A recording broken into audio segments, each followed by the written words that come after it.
একেবারে গোলাপের মতো ফুলের মতো সাজানো আছে, চোখ মুখ ছলছল ছলছল করছে হাসির আর আনন্দের জোয়ারে। আল্লাহ রাসূল জিজ্ঞাসা করছেন, ফাতেমা কাপড় নিয়ে কাঁদতে কাঁদতে গেলে আর মুখ ভরা হাসি নিয়ে বের হয়ে এলে, বুঝতে পারলাম না ব্যাপারটা ভিতরে ঘটলো কি।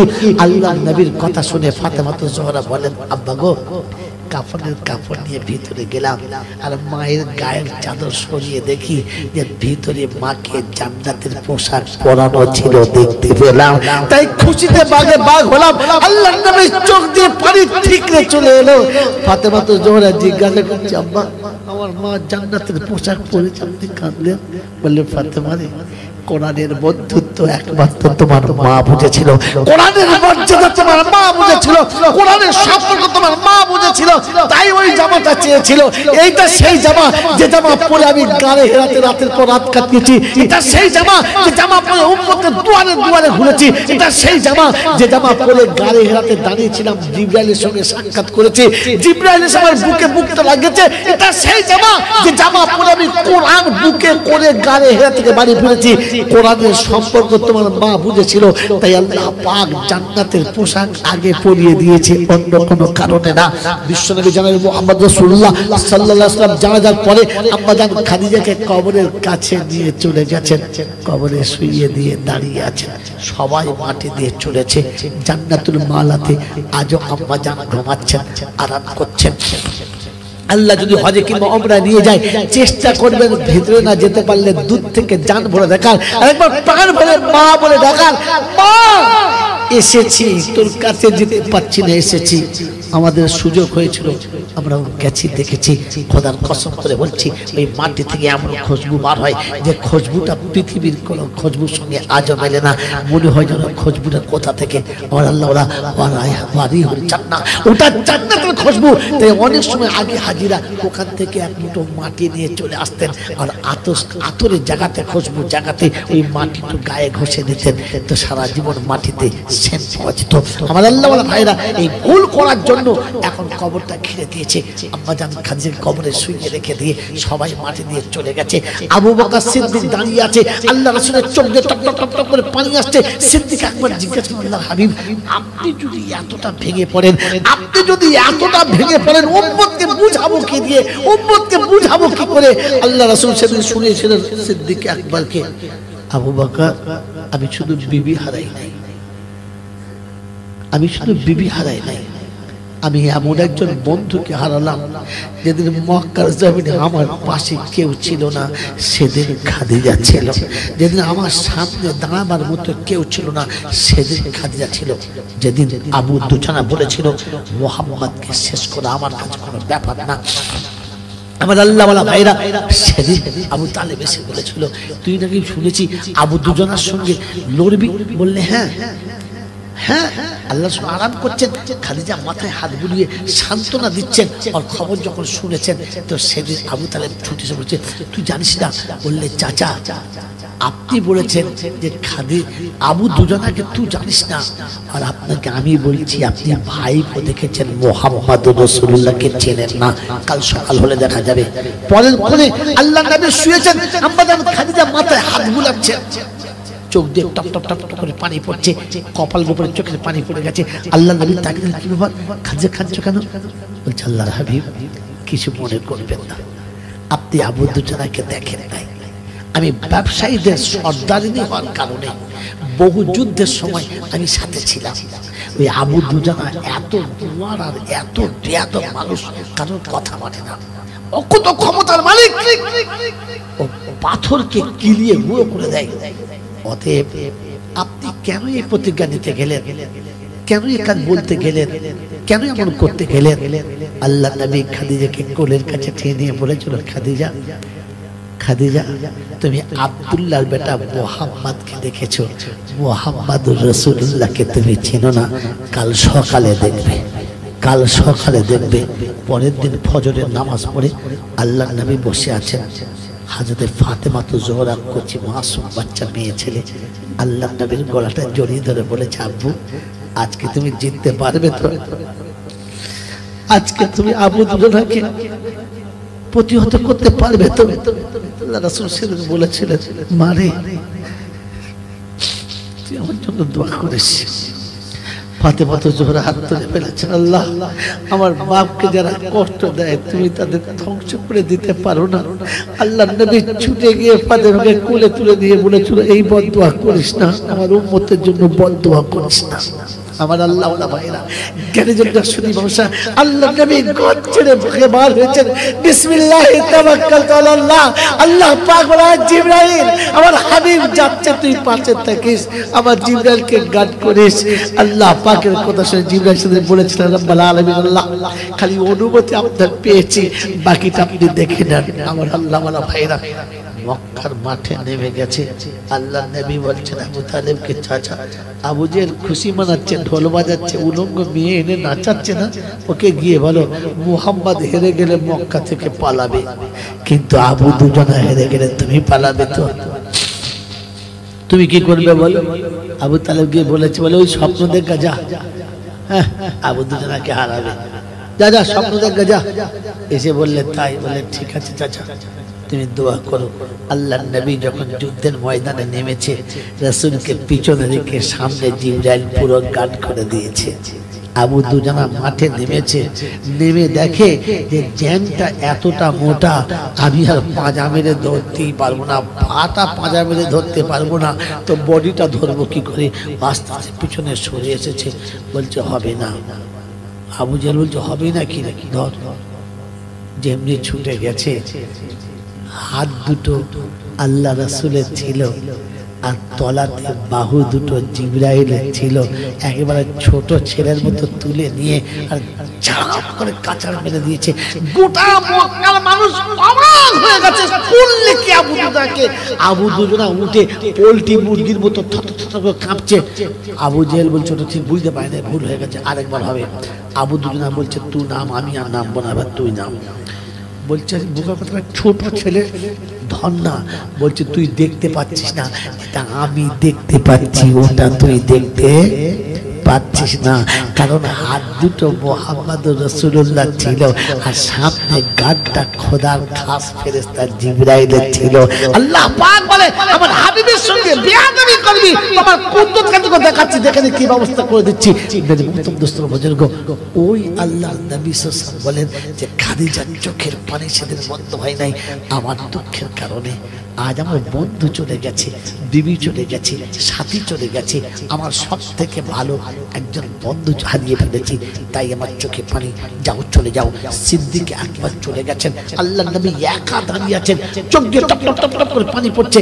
আল্লাহ পাক জিবরাইলকে পাঠালেন আর বললেন, জিবরাইল যাও আমার হাবিবকে গিয়ে বলো, হাবিব সবাই চলে গেছে, আপনি যাবেন না, জান্নাতুল মালা পুরো খালি হয়ে গেছে, আপনি যাবেন না, একা দাঁড়িয়ে থাকবেন, যাও গিয়ে বলো।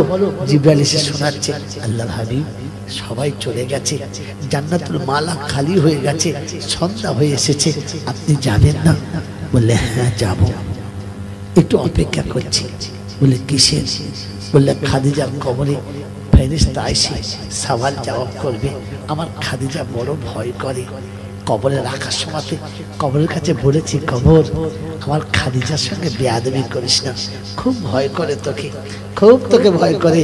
ওই কবর আমি রাসূল বলছি, আমার খাদিজা খুব ভয় করে, আমার খাদিজাকে তুই কিচ্ছু বলিস না। তারপরও দাঁড়িয়ে আছি, ফেরেশতা এসে যখন সওয়াল করবে জবাবটা আমি দিয়ে দেবো, আমার খাদিজাকে আর সওয়ালের জবাব দিতে হবে না। আল্লাহ পাক আসমান থেকে শোনাচ্ছে, হাবিব খাদিজাকে খুব বেশি ভালোবাসো? বলে হ্যাঁ আল্লাহ, আমি খুব বেশি খাদিজাকে ভালোবাসি। আল্লাহ পাক শোনাচ্ছে, হাবিব আমি বলেছিলাম না, ইন কুনতুম তুহিব্বুনাল্লাহ ফাত্তাবিউনি ইউহিব্বুকুমুল্লাহ, তোমাকে যে বেশি ভালোবাসে আমি যে তার থেকে বেশি তাকে ভালোবাসি। মনে হয় যেদিন খাদিজার পায়ের তলার মাংস ছিঁড়ে রক্তাক্ত হয়ে গেছে আর তোমার কাছে গিয়ে সালাম দিয়েছে, সেদিন আমি আল্লাহ খুশি হয়ে সালাম দিয়েছিলাম, সেদিন আমি খাদিজাকে ভালোবেসেছি। তাই খাদিজার কবরে ফেরেশতা আসুক আমি চাই না, তুমি চাও না খাদিজার কাছে সওয়াল জবাব হোক, আর আমি চাই না ফেরেশতা খাদিজার কবরে যাক। তাই খাদিজার কবরে আসার আগে ওকে রুকে দিয়েছেন, বলেছি ফেরেশতা খাদিজার জবাব আমি দিয়ে দিচ্ছি, তোমাকে আর যেতে হবে না। আমি ফেরেশতাকে আসমানে ঢুকে দিয়েছি, আর কোনোদিন কখনো কিয়ামত পর্যন্ত খাদিজার কবরে আসবে না। আজ তুমি এখান থেকে চলে যাও। সেদিন আল্লাহর নবী সাল্লাল্লাহু আলাইহি ওয়াসাল্লাম টুকরে কেঁদে গেলেন, সিজদায় পড়ে গেলেন। আল্লাহ পাক বলে, হাবিব আবার কি হলো, আবার কি হলো? খাদিজার ব্যবস্থা হয়ে গেল, আবার কি হলো? ওই যে আল্লাহর নবী বলেছিলেন, আল্লাহ খাদিজার কবরের সওয়ালের জবাবটা আপনি তো বন্ধ করে দিলেন, আমার এই উম্মতের জন্য আমার উম্মতের কবরের সওয়াল জবাবটা কি হবে? আমার খাদিজার জন্য আপনি তো মাফ করে দিলেন, আমার উম্মতের জন্য আপনি কি করবেন? আমার উম্মতের জন্য কে সওয়ালের জবাবটা দেবে? ওই আল্লাহ পাক শুনেছে, হাবিব উম্মতকে আমার কাছে চলে আসতে বলবি, বাকিটা আমি বুঝে নেব, বাকিটা উম্মতের জবাব আমি দিয়ে দেবো। জোরে বলেন সুবহানাল্লাহ। বাবা আমার আল্লাহ ভাইরা, আল্লাহ নবী সাল্লাল্লাহু আলাইহি ওয়াসাল্লামকে বললেন, হাবিব তোমার এতিম উম্মতকে আমার কাছে এসে দাঁড়াতে বলো, আমার কাছে এসে দাঁড়াতে বলো, বাকিটা আমি ব্যবস্থা করব। তাই আজকে বলে দিয়ে চলে গেলাম। আল্লাহ পাক আপনাকে আমাকে ডেকেছে, শুনিয়েছে, যখন আমি ডাকবো তখন চলে আসবি। আর আল্লাহ পাক শুনিয়ে দিয়েছেন, আমার দরবারে হাজিরি দিবি, আমার দরবারে যখন হাজিরি দিবি আমি তোকে বাঁচিয়ে নেবো। তো আল্লাহ নবী বলছেন, আল্লাহ একটু একটা রাস্তা বলে দাও না, একটুখানি শুনিয়ে দাও না। তো আল্লাহ বলল, ওয়ালা সাউফা ইউতিকা রাব্বুকা ফাতারদা, হাবিব খুশি করে দেব বলছি তো। আল্লাহ বুঝেছে আপনি খুশি করে দেবেন, একটু নমুনাটা শুনিয়ে দেন না, জানটা ভরে যায়। আল্লাহ পাক বলে, তোর উম্মতকে আমার কাছে আসতে বলবি, ও আমার কাছে এসে দাঁড়াবে, আর এসে বলবি, আলহামদুলিল্লাহি রাব্বিল আলামিন আর রহমানির রহিম মালিকি ইয়াউমিদ্দিন। আমাকে কিয়ামতের মালিক বলে স্বীকার করে নেবে, আমাকে কিয়ামতের মালিক বলে স্বীকার করে নেবে। আমি মালিক হলে আমার ইচ্ছা মতো বিচার করব, আমার হাবিবের উম্মতকে আমি আড়াল করে পার করে দেব। কারণ মালিক আমি, কই ফেরবার কেউ থাকবে না, আমাকে মালিক বলে যে স্বীকার করে দেবে, আমি আল্লাহ তাকে বিনা হিসাবে পার করে দেব। সুবহানাল্লাহ। আমার বাবাজিরা আমার শোনাচ্ছেন বন্ধুরা, এজন্য শুনিয়ে দিয়ে চলে গেলাম। আমার সোনামণি মায়েরা, এজন্য শুনিয়ে দিয়ে চলে গেলাম। স্বামীকে অতটা খুশি করো যে তুমি চলে গেলে যেন কবরের কাছে দাঁড়িয়ে কেঁদে বলে, আল্লাহ আমি রাজি আছি, আমি ওর উপরে রাজি আছি। তো আল্লাহ পাক বলবেন, স্বামী রাজি আছে তো আমিও রাজি আছি, তোমার নাজাতের জন্য এটা যথেষ্ট। আমার আল্লাহ ওয়ালা ভাইরা, এজন্য কোরআনের সঙ্গে পূর্ণ ভালোবাসা রাখার, আর সেই সাথে মুসলমান হয়ে কবরে যাবার আল্লাহ তৌফিক দান করুন। সকলে বলি আল্লাহুম্মা আমিন। ওয়া আখির দাওয়ানা আনিল হামদুলিল্লাহি রাব্বিল আলামিন। মুহাব্বতে দরুদ শরীফ। আল্লাহুম্মা सैयदना मौलाना मुहम्मद वाला आले सैयदना मौलाना मुहम्मद। भाषाया प्रेमेरा तोरी ओ कांदारी करे नियो पार, आमी बड़ गुनहगार, आमी बांदा जे तुम्हार। काल हाशरे तुमी चारा, काल हाशरे तुमी चारा के आछे आमार, आमी बड़ गुनहगार, आमी बांदा जे तुम्हार। पापे तापे भरा देह संगेर साथी नेই রে কেহ। আচ্ছা আচ্ছা, সঙ্গের সাথী কেউ আছে? পাপে তাপে ভরা দেহ সঙ্গের সাথী নেই রে কেহ। হাবিবের উম্মত বলে চিনে নিও সেদিনে আমার,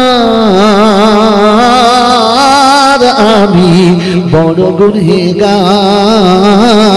আমি বান্দা যে তোমার। আল্লাহুম্মা সাল্লি আলা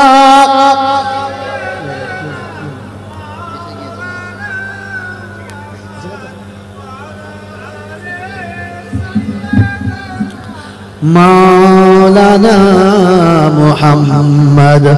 বাবাজিরা, সোনার লালীরা, এতক্ষণ পর্যন্ত আমি গুনহগার কথা বলেছি। মানুষ তো ভুল আমার হতেই পারে, পারে না, যদি কোনো ভুল হয়, কারোর মনে কষ্ট হয়, কারোর মনে ব্যথা লাগে, তো আল্লাহর রাস্তায় ক্ষমা করে দেবেন। আর সত্য জীবনে মানার জন্য আপনাকে আমাকে প্রতিশ্রুতি নিতে হবে। আল্লাহ যেভাবে বলেছেন, রাসূল যেভাবে বলেছেন, ঠিক সেইভাবে আমরা আমাদের জীবন কাটাবো ইনশাআল্লাহ। কাটাবো ইনশাআল্লাহ। আল্লাহ পাক আপনাকে আমাকে ভাবার তৌফিক দান করুন। কি বলতে ধরে রাখবো? আচ্ছা তো ধরে রাখবো, আল্লাহ ভাই একটু বসেন, সুবিধা অসুবিধা হতেই পারে, কেউ জানুক না জানুক। আচ্ছা ঠিক আছে। আর বাবাজিরা দেখেছেন আমার বড় ভাই চলে এসে বলছে হুজুর ভাই কেউ জানুক আর না জানুক। আচ্ছা বলে এই বুড়ো বয়সের গজল হয় জোশের মাথায় একটা বলি, হ্যাঁ না? তাই জন্য আমি আপনি যারা বসে আছি, কে কি আর কে কেমন এটা কে জানে? আর কে জানে? আর কেউ? আর কেউ? আমি তো জানি না। কে জি? আমারটা তো আমি জানি, আমারটা তো কেউ জানো কার নাই বা জানো,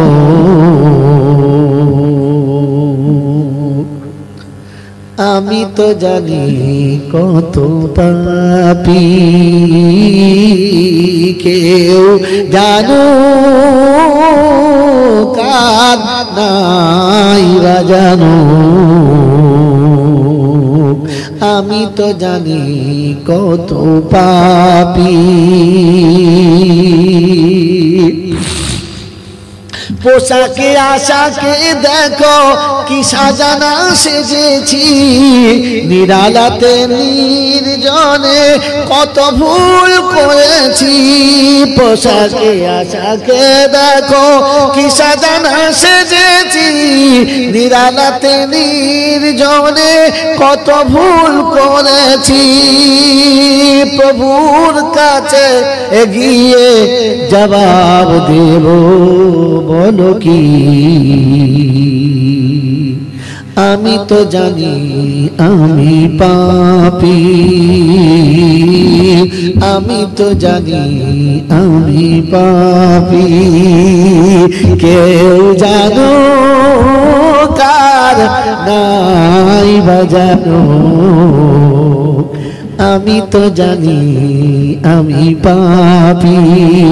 বদনাম গলি দিয়ে বারে বারে চলেছি, তবুও তো নাম নিয়ে আজও বেঁচে রয়েছি। কত চোরের কাছে, ছেঁচড়ের কাছে, সুদখোরের কাছে কত জায়গায় বসছি, তবু লোকে বলছে ফেরেশতা। মাল যে কত গোলমাল আল্লাহ জানে, হ্যাঁ না? বদনাম গলি দিয়ে বারে বারে চলেছি, তবুও তো নাম নিয়ে আজও বেঁচে রয়েছি। কখনো সে কথাগুলো ভেবেছি কি, আমি যে কত বড় পাপী। কেউ ভাবুক, কেউ ভাবুক আর নাই বা ভাবুক, আমি তো ভাবি আমি পাপী। আল্লাহ পাক আপনাকে আমাকে ভাবার তৌফিক দান করুন। নিজের কথা ভেবে নিজে অনুশোচনার আগুনে পড়া, এটার নাম হচ্ছে অরিজিনাল তওবা। হুজুর এসেছেন জিজ্ঞাসা করেন, বলে আমাদের কাছে জানেন আসল তওবা হলো নিজের ভুলটা মনে করে অনুতপ্ত হওয়া, আল্লাহর কাছে বলা আল্লাহ এটা আমার ভুল হয়ে গেছে, এটার নাম তওবা। আস্তাগফিরুল্লাহ রাব্বি মিন কুল্লি যামবি, এটা হচ্ছে তওবার একটা চ্যাপ্টার, একটা খাঁচা। আসল তওবা হচ্ছে অনুতপ্ত হওয়া। আসল তওবা কি? জোরে বলেন। অনুতপ্ত হওয়া, যেটা আমি অপরাধ করেছি, আমি অপরাধী, এটাই হচ্ছে আসল তওবা। আল্লাহ আপনাকে আমাকে নিজের ভুল মনে করে নিজের ভুলগুলোকে খুঁজে খুঁজে বার করা, নিজের জীবনের ভুলগুলো খুঁজে খুঁজে বার করা, আর বার করে নিরালায় বসে অনুতপ্ত হয়ে আল্লাহর কাছে হাত তোলা, আল্লাহ এই ভুল তো তুমি জানো আর আমি জানি, আল্লাহ তুমি মাফ করে দাও। আল্লাহ পাক রব্বুল আলামিন বলেন, বান্দার ক্ষমা চাইতে দেরি আমার মাফ করতে দেরি হয় না, কারণ ও গুনাহ করতে যত ভালোবাসে আমি ক্ষমা করতে তার থেকে বেশি ভালোবাসি। আল্লাহ আমাদের সকলকে তওবা করার তৌফিক দান করুন। কাবার ইমাম ফজরের নামাজ পড়ে গোসল করে জমজমের পানিতে গোসল করে উটটা জবাই করেছে, হবে না? খাওয়া যাবে না? কেন যাবে না? কেন? কাবার ইমাম করেছে। বলছেন বাবা আল্লাহ পশুটাকেই হারাম করেছে, তাহলে শুধু ভালো হলে হবে না, ভালো লাইনটাও হতে হবে। হ্যাঁ না বলে? এইটা আমি তো আপনাদের গল্পে বললাম, এবার কোরআন বলছে, বলে আমাদের জিজ্ঞাসা করেন আল্লাযীনা দাল্লা সাআয়ুহুম ফিল হায়াতিদ দুনিয়া ওয়া হুম ইয়াহসাবুনা আন্নাহুম ইউহসিনুনা সুনআ উলাইকাল্লাযীনা কাফারু বিআয়াতি রাব্বিহিম ওয়া লিকাইহি فحبطت أعمالهم فلا نقيم لهم يوم القيامة وزنا ذلك جزاؤهم جهنم। 16 পারা সূরা কাফের 105 আয়াতের নিচে আল্লাহ পাক শুনিয়ে দিতেন, চলে তারা ভ্রান্ত পথে, মনে মনে ধারণা যা করেছে ঠিক করেছে, ভুল হতে পারে না। আল্লাহ বলে আমলগুলো ওজন করে দেখবো না, আর পচিয়ে দেবো আমলগুলো, তোর জাহান্নামের ঠিকানা কেউ বাঁচাতে পারবে না। বলে হুজুর দোয়া করবে, দেখি মাঝে কিরা বলছে মাউযাল্লাযী ইয়াশফাউ ইনদাহু ইল্লা বিইজনিহি ইয়ালামু মা বাইনা আইদিহিম ওয়া মা খালফাহুম। আমি সামনে জানি পিছনে জানি, সব আমার জানা আছে, হিম্মত আছে কার আমার সামনে দাঁড়াবার, আমি আল্লাহ সিংহাসনে বসে দেব। আদম সামনে আসবে না, ইব্রাহিম সামনে আসবে না, ইসমাইল সামনে আসবে না, ঈসা আসবে না, মুসা আসবে না, দাউদ আসবে না, ইয়াকুব আসবে না, কোন নবী যেদিন সামনে আসবে না, তোর মৌলবি ফলবি পীর ফকিরের বাপের তাকত থাকবে না। বাংলা বোঝেন? বাংলা বোঝেন কি বোঝেন না? যেদিন নবীরা শহীদ হবে, এমপি এমএলএ যখন শহীদ হবে, পঞ্চায়েতের মেম্বার আগে যাবে, সারা দেবনকে মরে যাবে। কথা বোঝেন কি বোঝেন না? তো যেদিন আল্লাহ নবীরা শহীদ হবে, কেউ সামনে সেদিন যাবে না। ও মুসলমান যাবার আছে একজন, বলতে পারলে তাকে বড় ভাই বলবো। নাম বলেন কি? ধুরবোকা কোথায় এই আন্দাজে বলে দিচ্ছে, লাগে টক্কা না লাগে পক্কা। ওই বাবাজি কোরআন শোনাচ্ছে, আল্লাহ নবী শোনাচ্ছে, ইয়াকরাউল কোরআনা ফাইন্নাহু শাফিউন ইয়াউমাল কিয়ামাহ। ওই কিয়ামতের ভয়াবহ ময়দানে আম্বিয়া যেদিন শহীদ হবে, আউলিয়া যেদিন শহীদ হবে, আইমারা যেদিন শহীদ হবে, তোর পাশে কেউ দাঁড়াবে না। আর কোরআন যদি বন্ধু থাকে তোকে ছেড়ে পালাবে না।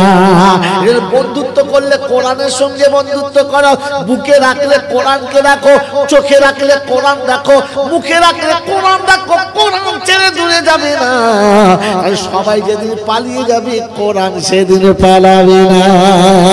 আল্লাহ নবী বলেন, ইদা উদিয়াল মাইয়িতু আলা কাবরিহি ওয়াল কুরআনু আলা রাসিহি। কবরে মাইয়িতকে যখন শুইয়ে দেবে, মাথার কাছে কোরআন যুবকের মতো দাঁড়াবে আর সান্ত্বনা দিয়ে ঘুম পাড়াবে। বন্ধু তুমি ঘুমিয়ে যাও, বন্ধু তুমি ঘুমিয়ে যাও, কিয়ামতের সকালে আর দেখা হবে দুজন, আর থাকবে না যে থাকবে না যেদিন কেউ তোমার কাছে। সবাই যেদিন চলে যাবে, আমি সেদিন যাব না, তোমাকে সাথে না নিয়ে আমি জান্নাতে প্রবেশ করব না। কোরআন সেদিন বলবে, রব্বানা, বন্ধু যেখানে আমি সেখানে দুজন এক জায়গায় ছিলাম, আলাদা থাকবো না। আল্লাহ ওর যদি ভুলের জন্য শাস্তি হয়, আমাকে সাথে পাঠিয়ে দাও, ও জাহান্নামের ভেতরে বসে বসে আমার তেলাওয়াত করবে। আল্লাহ পাক বলে, আমি আল্লাহ আমার ইজ্জত ও জালালের কসম, আমার কালাম জাহান্নামে তো দূরের কথা, জাহান্নামের ধোঁয়া স্পর্শ করবে না। আর কালাম যাদের বুকে থাকবে, আমি আল্লাহ তাদেরকে জাহান্নামে দেব না। বন্ধুত্ব করলে মরার আগে কোরআনের সঙ্গে বন্ধুত্ব করো। কার সাথে? কোরআনের সাথে। আছে বন্ধুত্ব? আছে। আমাদের বন্ধুত্ব কোরআনের সঙ্গে নাই। আছে? একজন হাত তোলেন। দুজন তুলেছে, ওরা বুঝে তুলেছে কিনা জানি না। ওরে কোরআন যাদের বন্ধু হবে, ওরে কোরআন যাদের বন্ধু হবে তাদের এটা নমুনা। আর বিছানাতে শোবে কিন্তু চোখেতে ঘুম থাকবে না, এটা কোরআন বন্ধু হওয়ার নমুনা।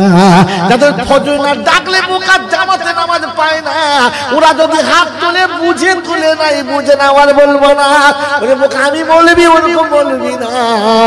সবাই হাত তুললে সুবহানাল্লাহ বলি না, ভেবে বলি, তা না হলে কথা বুঝেছে? দূর পাগলা, বুঝে বল সুবহানাল্লাহ। কেন বললি তাও বল, কিসের জন্য বললি? শুধু শুভ্র সুবহানাল্লাহ। আমার বাবাজিরা, আমার আল্লাহ ওয়ালা ভাইয়েরা, আমার জ্ঞানী জনেরা, শুধু মানুষেরা, কোরআন যাদের বন্ধু হবে এটা তাদের নমুনা। তাদের মুখে সালাম হবে, সালাম না দিয়ে ঘরে ঢুকবে না, হুজুর নমুনা। জিজ্ঞাসা করছে, আয়েশা গো, মা গো, আমার নবীর একটু জীবনী বলো। আল্লাহর নবী বলেন, আম্মা জান আয়েশা বলেন, তোমরা কি কোরআন দেখো না? কোরআন যেটা আমার নবীর জীবনী সেটা। আল্লাহ নবী যতবার বাড়িতে ঢুকেছেন, সকালে দুপুরে সন্ধ্যাতে বিকালে যতবার বাড়ি ঢুকেছেন, ঢুকেই বলেছেন আসসালামু আলাইকুম ইয়া খাদিজা, আমি রাসূল এসেছি খাদিজা গো। সালাম না দিয়ে নবী ঘরে কোনদিন প্রবেশ করতেন? জোরে বলেন, করতেন না। এই কোরআন হচ্ছে ইয়া আইয়ুহাল্লাযীনা আমানু লা তাদখুলু বুয়ুতান গায়রা বুয়ুতিকুম হাত্তা তাস্তানিসু ওয়া তুসাল্লিমু আলা আহলিহা। 8 পারা সূরা নূরের 25 নম্বর আয়াতের নাম থেকে কিতাব মিডল পয়েন্ট নিচেতে আল্লাহ পাক শোনাচ্ছেন, ইয়া আইয়ুহাল্লাযীনা আমানু লা তাদখুলু বুয়ুতান গায়রা বুয়ুতিকুম। ওই ইমানদারীরা যখন ঘরে ঢুকবে, কোরআন ওয়ালারা প্রথম সালাম দিয়ে ঘরে ঢুকবে, সালাম না দিয়ে ঘরে ঢুকবে না। এটা কোরআন ওয়ালাদের নমুনা, কোরআন যাদের বন্ধু তাদের নমুনা। ওদের মুখে সালাম হবে, সালাম ছাড়া ঢুকবে না। এবার বুঝে দেখে আমি কোরআনের সঙ্গে বন্ধুত্ব করি কিনা।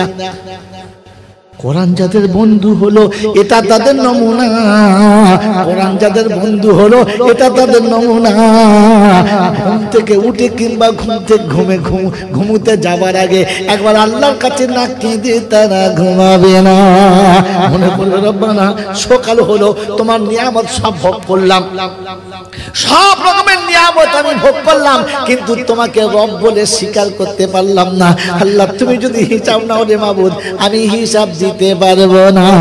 কোরআন হচ্ছে আল্লাযীনা ইয়াবিতুনা লিরাব্বিহিম সুজদান ওয়া কিয়ামা আল্লাযীনা ইয়াকুলুনা রাব্বানা সরিফ আন্না আযাবা জাহান্নাম ইন্না আযাবাহা কানা গারামা।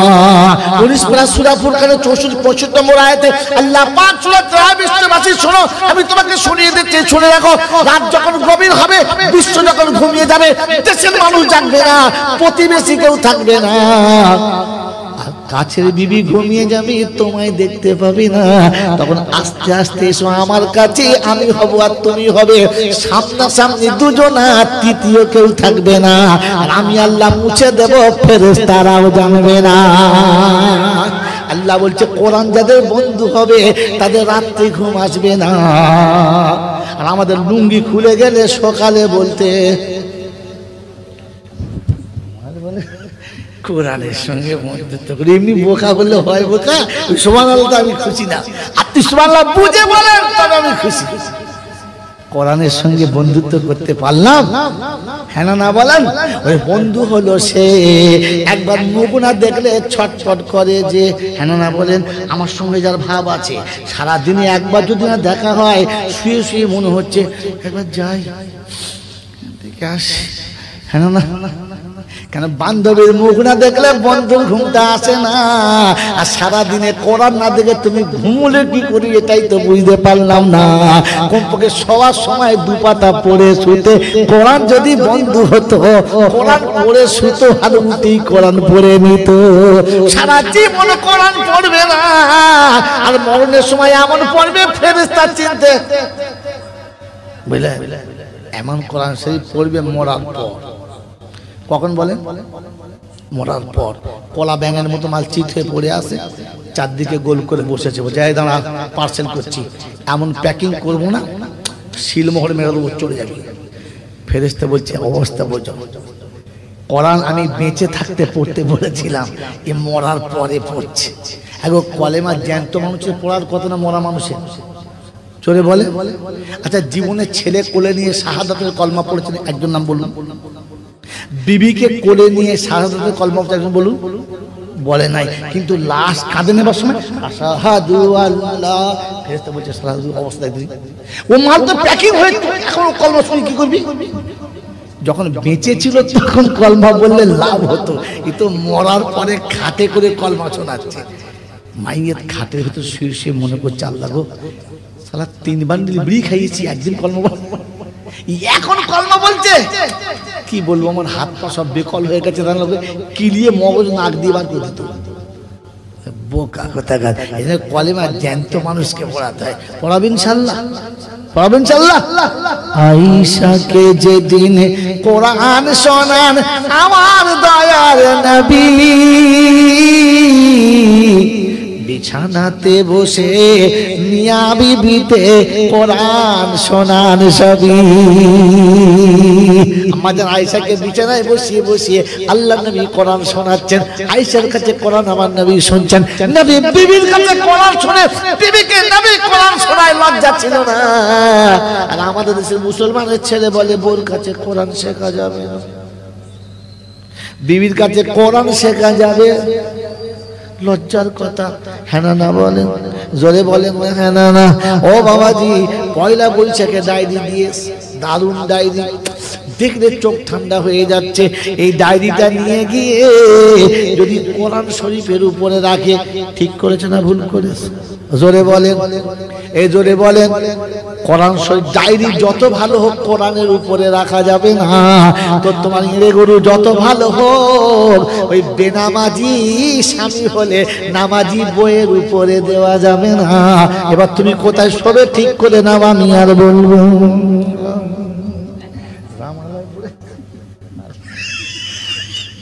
এখনো ভাত খাই নাই, মেয়েরা ওনার ভাত দেবে না বলে মৌলবি চলবে না। এ বাবাজি আমার শোনাচ্ছেন বন্ধুরা, ছেলে বিয়ে দেওয়ার সময় জিজ্ঞাসা করছে আমাদের বউ কোরআন পড়তে পারে? 4 খতম মেরেছে। বউ 4 খতম, ছেলের ক খতম? বলে জনম খতম। ওই একবার খতম দেবে, যেদিন খতম হবে। হ্যাঁ না বলেন? ওরে গোটা জীবন যে ছেলে পেচ্ছাপ করে পানি নিল না, কোরআনওয়ালা বিবির কাছে গিয়ে লজ্জা লাগা দরকার ছিল, ঠিক ছিল না। ওরে মুসলমান কত বড় ভুল করেছো তুমি বোঝো, আর আমি বলবো না। আমার আল্লাহওয়ালা ভাইরা গেলি জনরা শুধু মানুষরা এমএ পাস ছেলে, বিএ পাস ছেলে, আলিম জানে না, বউ করেছে কোরআনের হাফেজ। আপনি কার উপরে কি চাপাচ্ছেন? ইংরেজি ডায়েরি নিয়ে কোরআন শরীফের উপরে খালি ঘরেরটা বিচার করেছে, ভেতরেরটা বিচার করে না। এখানে শুনিয়ে দিয়েছি বন্ধুরে, কোরআন শোনাচ্ছে, মেনে নেবে ইনশাআল্লাহ, মনে হবে ইনশাআল্লাহ। আল্লাহ নবী বলেছেন ইযা মাতা ইবনা আদম ইনকাতা আমালহু ইল্লা মিন সালাসা। আর তোমার বাবাজিরা মনে রেখে দেন, আল্লাহ নবী বলেছেন। আমি বললাম, মৌলবি বললো, সাইফুল্লাহ ভাই বললো, নাকি পৃথিবীর কোন মৌলবি বললো কারোর কথা শুনবেন না, শুনবেন তো নবীর কথা। কার কথা?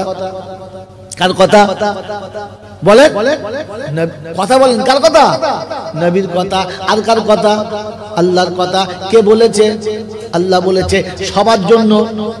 হ্যাঁ না সবার জন্য না, বোকা সবার জন্য বলে না। সারা জীবন কোরআন শুনেছি তোমাদের বুঝাই নাই, বুঝতে দেই নাই। আজকে বলছি শুনুন, ইয়া আইয়ুহাল্লাযীনা আমানু আতিউল্লাহ ওয়া আতিউর রাসূলা ওয়া উলিল আমরি মিনকুম ফাইন তানাযাতুম ফি শাইইন ফারুদ্দুহু ইলাল্লাহি ওয়ার রাসূল ইন কুনতুম তু'মিনুনা বিল্লাহি ওয়াল ইয়াউমিল আখির যালিকা খায়রু ওয়া আহসানু তা'ওয়িলা। পারা সূরা নিসার 39 নম্বর আয়াতে ডান দিকের পৃষ্ঠার নিচের দিক থেকে 4-5টা লাইনের উপরে আল্লাহ পাক বলেছেন, ইয়া আইয়ুহাল্লাযীনা আমানু, ও ঈমানদারীরা তোমাদের বলছি, আমি যা বলি শোনো, আমার রাসূল যা বলে শোনো। কাদের বলেছে? জোরে বলেন। ঈমানদারদের। কাদের বলেছে? জোরে বলেন না। ঈমানদারদের। ঈমানদার হলো তারা বিবিকে দিয়ে বন্ধনের লোনা নাই যারা। বলা বলে এরা শুনবে জীবনে। ওরে ঈমানদার হলো তারা সুদের টাকার ব্যবসা করে যারা। হ্যাঁ না বলো। ওরে ঈমানদার হলো